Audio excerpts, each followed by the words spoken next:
नमस्कार, मैं प्रियांशा लाजस और आप देख रहे हैं न्यूज प्लस 21। आइए एक नजर डालते हैं दिन की 10 खबरों पर। छत्तीसगढ़ में सरकारी शराब की दुकान में नौकरी, रायपुर में 110 पदों पर होगी भर्ती। रायपुर में प्रदर्शन पर प्रतिबंध, जिले में धारा 144 लागू, रैली जुलूस और प्रदर्शनों पर लगा रोक। आंध्र प्रदेश के चित्तूर में भयंकर सड़क हादसा, खाई में बस गिरने से 7 लोगों की मौत, 45 घायल।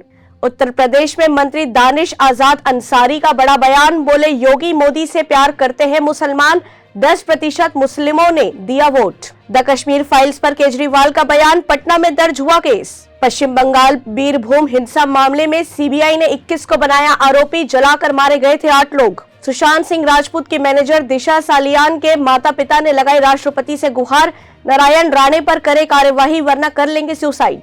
जलवायु परिवर्तन संबंधी प्रयासों के लिए एस जयशंकर ने मालदीव की प्रशंसा की। नया भारत न केवल बड़े सपने देखता है बल्कि लक्ष्य तक पहुंचने का साहस भी दिखाता है, बोले पीएम मोदी। धोनी की धमाकेदार पारी पर कोच का इंटरव्यू, बोले युवा गेंदबाजों के साथ ऑफ सीजन में जमकर की प्रैक्टिस, आने वाले मैचों में नए अवतार में आएंगे नजर। ऐसे ही तमाम जानकारियों के लिए लगातार अपडेट रहने के लिए हमारे चैनल को लाइक और सब्सक्राइब करना ना भूले।